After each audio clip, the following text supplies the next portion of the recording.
So ma'am pubertal మెనోరాజియా అంటే ఏంటి? దాని గురించి ఒకసారి ఎక్స్‌ప్లెయిన్ చేయండి.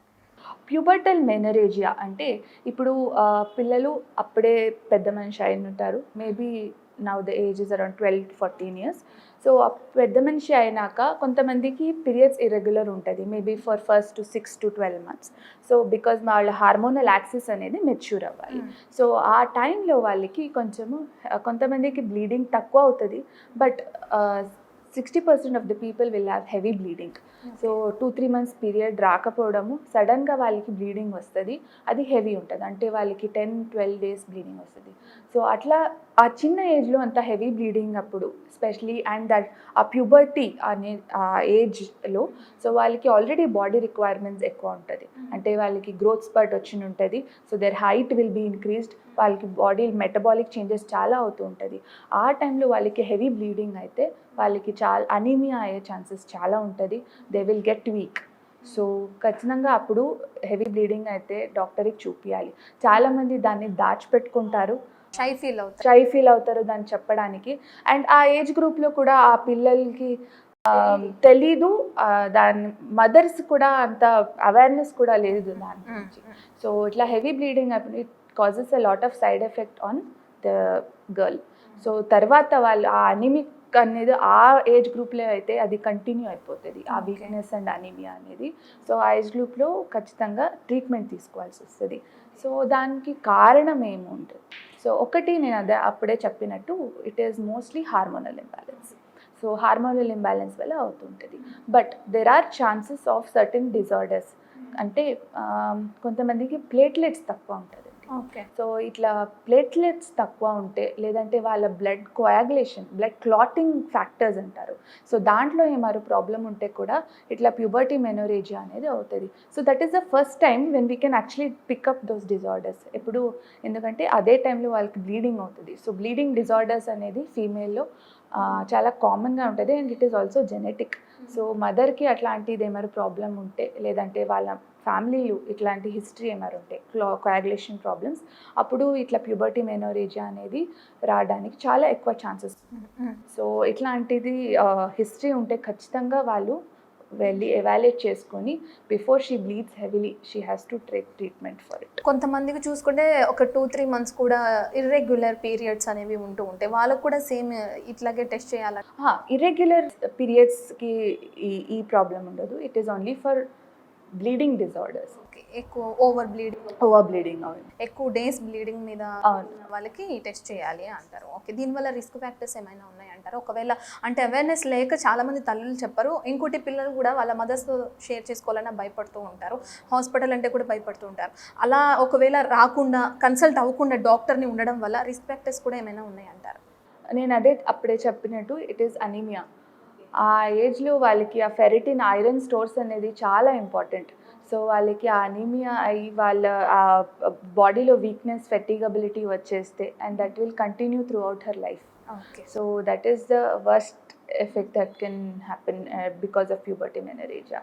సో అది అవ్వకుండా చూసుకోవాల్సి వస్తుంది. ఓకే డాక్టర్, మనం చూసుకుంటే చాలామందిలో బ్రెస్ట్ పెయిన్ చాలామందికి ఎక్కువ హెవీగా ఉంటుంది. అది కూడా చెప్పడానికి షై ఫీల్ అవుతారు. ఎందుకంటే నార్మల్గా వాళ్ళకి ఏమనుకుంటారంటే ఇది ఎట్లా డాక్టర్ని కన్సల్ట్ అయ్యి చెప్తాం, ఇన్నర్స్ టైట్ యూస్ చేయడం వల్ల వస్తుంది, ఇలాంటివన్నీ కూడా చాలామంది ఫీల్ అవుతూ ఉంటారు. సో అసలు ఇది ఎట్లా మనం ఐడెంటిఫై చేయొచ్చు అంటారు? సో బ్రెస్ట్ పెయిన్ అనేది చాలా కామన్. అంటే చాలామందికి దే కమ్ విత్ ఇట్లా పీరియడ్ వచ్చినప్పుడు బ్రెస్ట్ పెయిన్ వస్తుంది, బ్రెస్ట్ హెవీ ఫీల్ అవుతుందని చాలామంది దాన్ని నెగ్లెక్ట్ చేస్తూ ఉంటారు. బ్రెస్ట్ పెయిన్ అనేది ఎప్పుడు అబ్నార్మల్ అనేది తెలుసుకోవాలనేది ఇంపార్టెంట్ అవుతుంది. సో బ్రెస్ట్ పెయిన్కి 2 టైప్స్ ఉన్నాయి. ఒకటి సైక్లికల్ బ్రెస్ట్ పెయిన్, ఇంకొకటి cyclical breast pain. Cyclical breast pain అంటే it is something related to menstruation. చాలామందికి ఇట్లా పీరియడ్ వచ్చిన 2 days ముందు హెవీ ఫీల్ అవ్వడము, అంటే కొంతమందికి నిప్పల నుంచి డిశ్చార్జ్ కూడా వస్తుంది, లేదంటే చాలా పెయిన్ రావడం, డిస్కంఫర్ట్ ఉండడము, ఇట్లాంటిది అవుతుంది. దాన్ని మనం సైక్లికల్ బ్రెస్ట్ పెయిన్ అని చెప్తాం. Okay. Till the time you're tolerating and it is only cyclical pain, then it is okay, it is normal to have it. But ఒకవేళ వాళ్ళకి మరీ ఎక్కువ పెయిన్ వస్తూ ఉంది అండ్ ఆ డిశ్చార్జ్ అనేది రెడ్డిష్గా ఉంది లేదా బ్రౌనిష్గా ఉంది, అట్లా ఏమారు ప్రాబ్లమ్స్ ఉంటే ఖచ్చితంగా వెళ్ళి కన్సల్ట్ అయ్యి we have to do breast examination.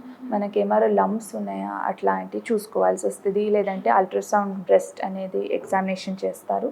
So scan చేయించుకొని బ్రెస్ట్లో ఏమైనా ప్రాబ్లం ఉన్నాయని చేసుకోవాల్సి వస్తుంది ఒకటి. ఇంకొకటి ఏసైక్లికల్ బ్రెస్ట్ పెయిన్ అంటారు. అంటే ఎప్పుడో ఒకసారి వాళ్ళకి పెయిన్ రావడము, అంటే nothing related to menstrual cycle. So ఇట్లాంటిది ఒకటి we have to see whether they are lactating మదర్స్లో బ్రెస్ట్ పెయిన్ రావడం is very common because there is engorgement of breast or breast infection అయి ఉండొచ్చు, లేదంటే బ్రెస్ట్ యాప్సిస్ అట్లాంటి కండిషన్స్ కూడా ఉంటాయి ఒకటి. ఇంకొకటి కొంతమందికి యాక్చువల్లీ అది చెస్ట్ పెయిన్ ఉంటుంది, లేదంటే ఆ రిబ్స్ అండ్ మజిల్ లేదా మస్క్యులర్ పెయిన్ ఉండొచ్చు. దాన్ని వాళ్ళు బ్రెస్ట్ పెయిన్ అని కన్ఫ్యూజ్ అయ్యి they will be suffering. So ఇట్లా ఏదో ఒక బరువు ఎత్తుంటారు, అది అయినాక వాళ్ళకి మజిల్ పట్టేసుకుని ఉంటుంది, but they consider it as breast pain and they come to us. So అట్లాంటి so we have to see what is the cause of breast pain and accordingly treat.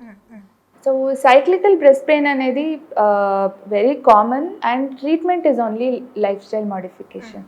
ఎక్కువ అంటే it is a part of something called as premenstrual syndrome.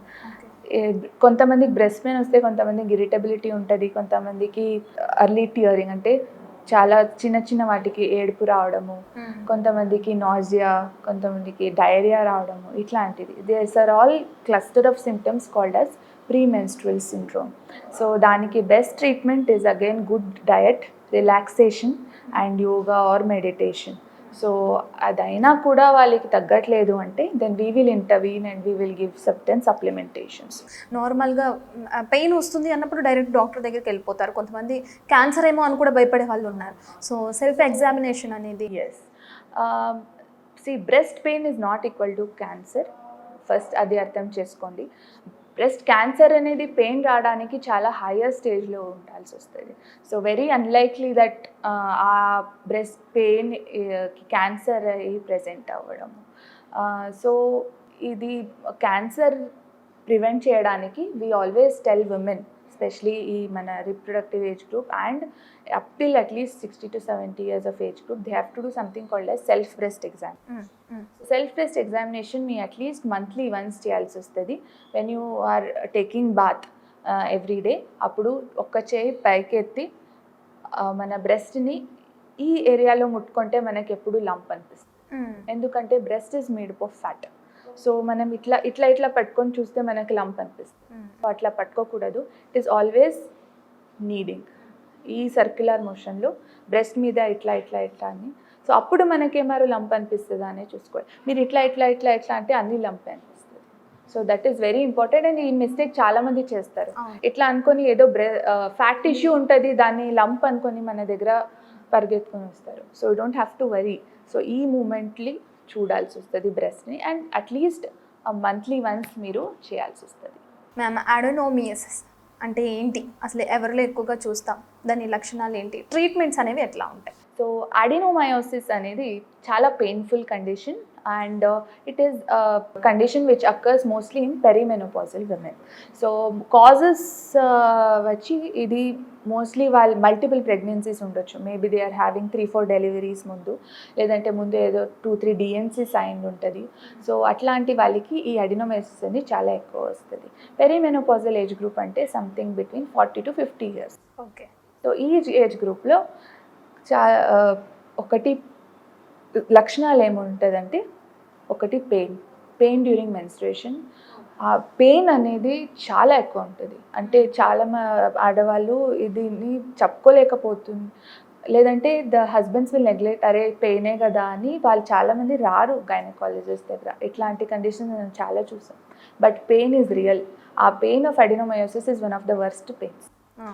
Pain during menstruation along with heavy bleeding అని. So ఆ pain అనేది కింద పొట్టలు నొప్పి, వెనక lower back ఏక్ రావడము, లేదా ఇన్నర్ థైస్లో పెయిన్ రావడము, యూట్రైన్ క్రాంప్స్ అంటారు కదా, అట్లాంటి పెయిన్ ఉంటుంది. So along with it they will have heavy bleeding. So ఈ కండిషన్ని the best treatment actually is hysterectomy. That is the last treatment for them, because it is a disease uterus. So ఈ adenomyosis actually ఏమవుతుందంటే మన యుట్రస్ది inner lining ఏముంటుందో ఆ uterus muscle లోపల వెళ్ళి కూర్చొని ఉంటుంది. ఓకే. సో అప్పుడు మనకి మెన్స్ట్రుయేషన్ అయినప్పుడు వాళ్ళకి అంత పెయిన్ రావడం అవుతూ ఉంటుంది because the uterus tries to cramp. Okay. So దానికి it's basically a diseased uterus. So we have to give certain conservative management. If not responding, the best treatment is hysterectomy for them. So conservative management లో మనం ఏమేమి ఇవ్వచ్చు, ఒకటి hormonal tablets ఖచ్చితంగా ఇస్తారు. So hormonal tablets ఇవ్వచ్చు, లేదంటే ఇప్పుడు లేటెస్ట్గా వచ్చింది మెరీనా అంటే ఏంటి, మెడికేటెడ్ కాపర్ టీ. సో ఈ కాపర్ టీ మీద ఈ మన ఓరల్గా ప్రొజెస్ట్రాన్ టాబ్లెట్స్ ఏమి ఇస్తామో అట్లాంటి మెడికేషన్ని కోట్ చేస్తుంటారు. సో ఎవ్రీడే కొంత మైక్రోగ్రామ్స్లో ఆ లోకల్ ఏరియాలో ఈ మెరీనా నుంచి రిలీజ్ అవుతూ ఉంటుంది. So it is locally acting progestin therapy basically. So అట్లా మెరీనా పెట్టుకొని ఉంటే వాళ్ళకి పెయిన్ నుంచి అండ్ హెవీ బ్లీడింగ్ నుంచి చాలా రిలీఫ్ వస్తుంది. ఓకే. ఓకే డాక్టర్, ఎండోమెట్రియోసిస్ అంటే ఏంటి అండ్ దాని లక్షణాలు ఎట్లా ఉంటాయి, treatment?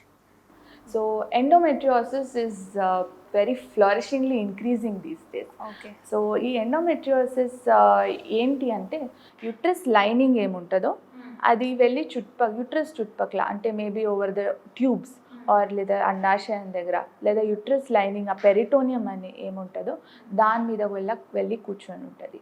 So and they are all active glands, అంటే మనకి hormonally sensitive. So monthly period అయ్యి మనకి ఎట్లా లోపల నుంచి పైన బ్లీడింగ్ వచ్చేస్తుందో అట్లాగనే అక్కడ గ్లాండ్ సిక్రీట్ అయ్యి అక్కడ వెళ్ళి దే ఫార్మ్ సిస్ట్స్. సో ఇప్పుడు ఇది ఓవేరియన్స్ మీద ఉంటే సో అప్పుడు చాక్లెట్ సిస్ట్ అనేది ఫార్మ్ అవుతుంది, అంటే it's a type of ovarian cyst. And endometriosis again is a very painful condition. So the most common symptom of endometriosis is acyclical pain, అంటే ఎప్పుడూ నాన్ స్పెసిఫిక్గా వాళ్ళకి కింద పొట్టలు నొప్పి. And it distracts their daily activity also. Okay. అంత pain ఉంటుంది ఒకటి. ఇంకొకటి వాళ్ళకి she in a reproductive age group. So హస్బెండ్తో పాటు కలిసేటప్పుడు పెయిన్ రావడము, లేదంటే మోషన్ చేసేటప్పుడు పెయిన్ రావడము, లేదంటే యూరిన్ చేసేటప్పుడు పెయిన్ రావడము. సో ఇట్లాంటిది మనము చూస్తుంటాము. సో ఎండోమెట్రియోసిస్కి ఆ పెయిన్ని నెగ్లెక్ట్ చేయకుండా తొందరగా ట్రీట్మెంట్ తీసుకుంటే బెస్ట్ అవుతుంది. ఫైనలీ ఒక క్వశ్చన్ డాక్టర్, మ్యారేజ్ అయిన తర్వాత న్యూ కపుల్ ఎవరైతే ఉంటారో వాళ్ళల్లో ఆఫ్టర్ మ్యారేజ్ తర్వాత ఆ ఉమెన్కి కానీ ఎవరైతే ఉండరు లేడీ పర్టికులర్ తనకి ఆ మెన్సెస్ ఎప్పుడైతే స్టార్ట్ అవుతాయో త్వరగా రావడం కొంతమందిలో చూస్తూ ఉంటాం. అంటే నేను ఇది కామన్గా విన్న ఒక ప్రాబ్లం అనమాట. 15 డేస్కి ఒకసారి రావడం కూడా కొంతమందిలో చూస్తూ ఉంటాం. సో అట్లాంటి వాళ్ళు అది ఏ లక్షణాలు అంటారు, అంటే దానికి కారణాలు ఏంటి అంటారు? సో దానికి కూడా ఏమైనా ట్రీట్మెంట్స్ ఏమైనా ఉన్నాయంటారా? త్వరగా మెన్స్ట్రుయేషన్ రావడము it is very common. We see it in perimenopausal age group, అంటే 40 to 50 years. అప్పుడు మనకి ఈ మెనోపాజ్ దగ్గర వచ్చినప్పుడు వాళ్ళకి హార్మోనల్ ఇంబ్యాలెన్స్ అనేది చాలా పీక్లో ఉంటుంది. సో మన బాడీలో ఈస్ట్రోజన్ తగ్గుతూ వస్తాయి. అప్పుడు వాళ్ళకి ఇట్లా పాలిమెనోరియా అంటారు, అంటే 15 days 20 days కూడా పీరియడ్ వస్తూ ఉంటుంది. So and also this can also happen in reproductive age group. And the most common cause is again PCOD and hormonal imbalance. Okay. So ఈ PCOD ఉంటే either they will don't have menstruation for 3-4 months, ఎప్పుడో ఒకసారి period అవడం, లేదంటే వాళ్ళకి ఇట్లా 15-20 days కూడా period వస్తుంది. 15 డేస్కి ఒకసారి వచ్చినప్పుడు కూడా ఎక్కువ బ్లీడ్ అవ్వకుండా ఉంటుంది. అట్లాంటి ప్రాబ్లం కూడా సేమ్ చూడొచ్చు. అవును. So all of these is because of hormonal imbalance. So వాళ్ళ ఏజ్ బట్టి we will go ahead with treatment. ఏజ్ని బట్టి ట్రీట్మెంట్ ఉంటుంది. సొంతింటి కల నిజం చేసుకోవాలనుకునే వాళ్ళకి సువర్ణ అవకాశం. మార్కెట్లోని తక్కువ ధర ఇప్పుడు ECIL క్రాస్ రోడ్ పక్కనే 2 మరియు 3 bedroom premium apartment flats. Registration కోసం వెంటనే కాల్ చేయండి. శుభప్రదం ప్రాజెక్ట్స్ 9100007255.